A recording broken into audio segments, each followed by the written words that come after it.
Hey everyone, welcome back to Earl Grey Books. I'm Ellie, and today I'm going to be sharing a few recommendations for non-fiction November.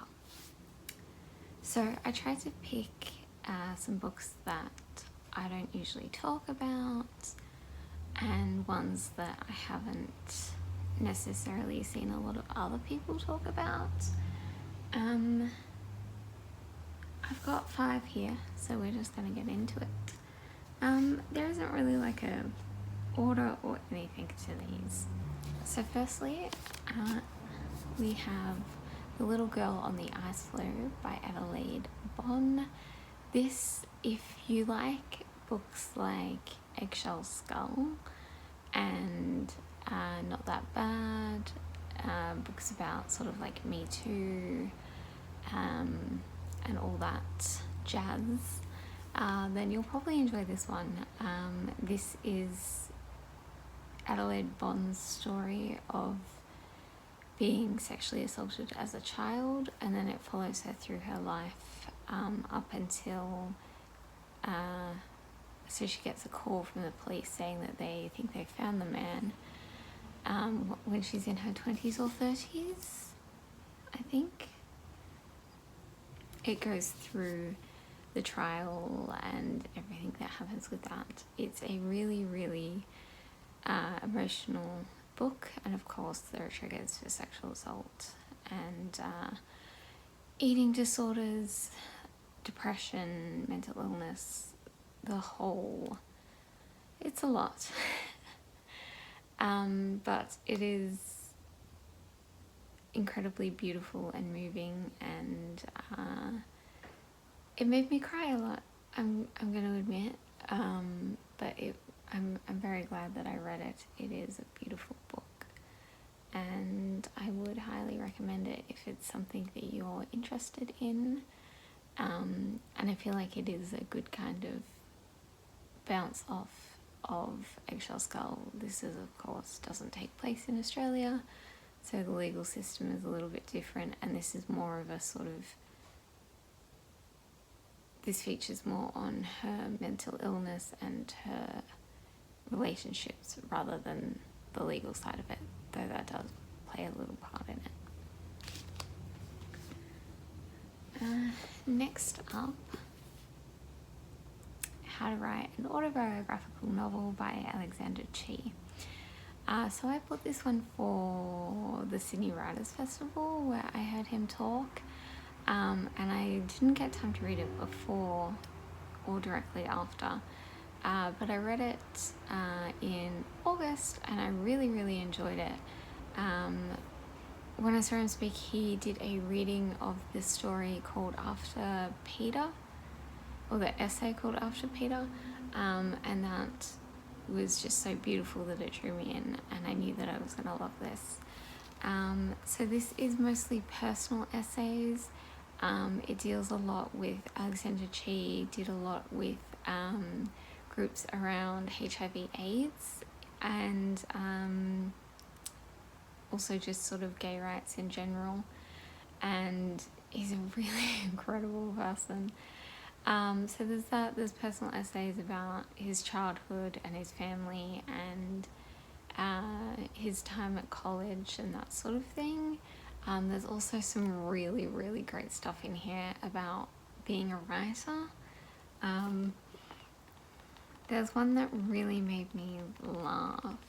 If I can find it, here we are. 100 Things About Writing a Novel. And it's just like a list, you can't really see that, of 100 things that you go through while writing a novel, and I just really enjoyed it. I haven't read any of his novels yet, but I'm very interested to. I think they'll be interesting ones. They're a little bit different from other things that I've read, so I would highly recommend this one, and I'll let you know on the novels. Next one, we've got Betraying Big Brother, The Feminist Awakening in China by Lisa Hong Fincher. So this is about the feminist 5, who were 5 women in China who were arrested for being activists. This follows what their imprisonment kind of means for women in China and across the world.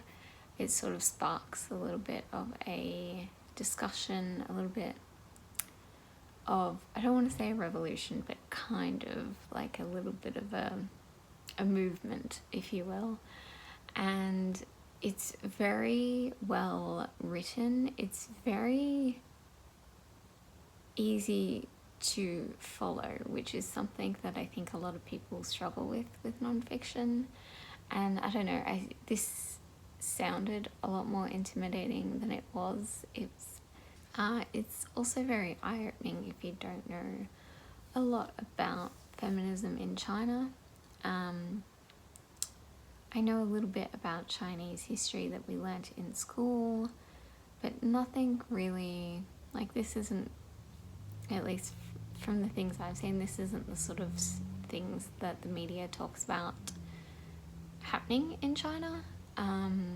They talk a lot about, like, products that come out of China and, you know, things like that. So this was really interesting to see that sort of side. Highly recommend it.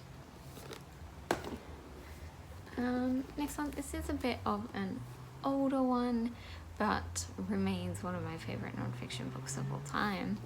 This is Stasiland by Anna Funder. So this is about, this is kind of like, I would call this like creative nonfiction. It's about East Berlin after the fall.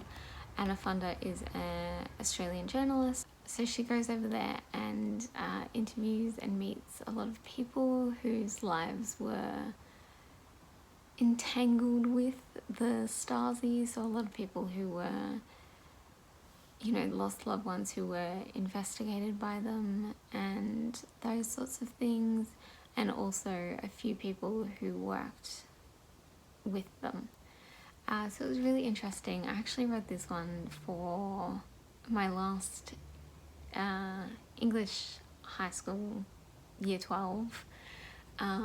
So I have this copy as you know, it's seen some days. And I think it was actually my brother's before it was mine. So it's definitely amazing that it survived both of us. But both my brother and I really enjoyed this. I didn't know anything about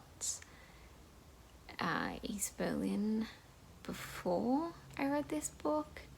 I knew, that's a lie, I knew a little bit about it. My brother is a huge history nerd, and we'd learnt a little bit in history class, but we'd sort of, we were looking more at the American side. Why, I don't really know.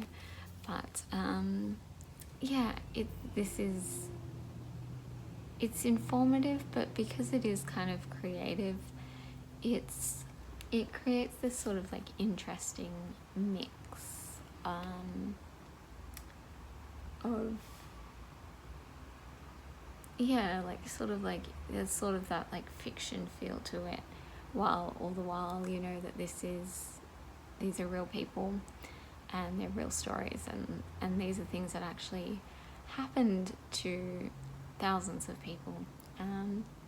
And yeah, it's a bit of a weird cover. Like, I still to this day don't really know why we have a picture of this woman on the front, but it is definitely worth a read, and Anna Funder is an incredible writer. And then the final one that we have is a little bit different to all the others again. This is Death and the Maidens, which is Fanny Wollstonecraft and the Shelley Circle. So this is a book about Fanny Wollstonecraft, who was Mary Wollstonecraft, Mary Shelley's sister. She had a pretty rough life.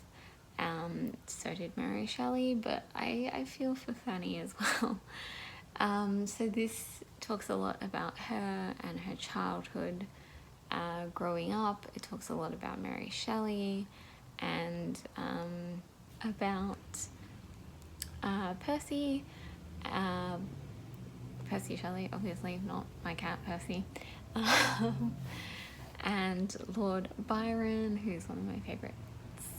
And a little bit about Keats as well, and a few other sort of notable people. It's just a really interesting read. I'm a huge fan of Mary Shelley and her mother, Mary Wollstonecraft. So if you're interested in either of those people, or in Percy Shelley, or in Lord Byron, or just in romantic poets in general, or that sort of time, this is a really great read. Again, it's a nice one that's not too hard to follow. I don't like non-fiction books that are super dense and are just like fact after fact. I like my non-fiction books to have some heart, and this is definitely one that does.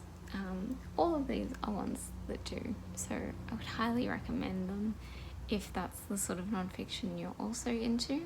So those are some of my recommendations for non-fiction November if you're looking for something to pick up. These don't necessarily fit the prompts, but I thought that they were just ones that needed a little bit more attention, and some of my favorites of all time.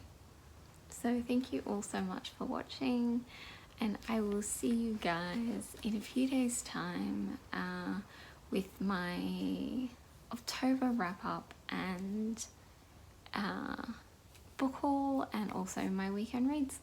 So I will see you all then. I haven't really worked out which days these different videos are going on. So you'll find out when I do, and I'll see you all then. Thanks for watching. Bye.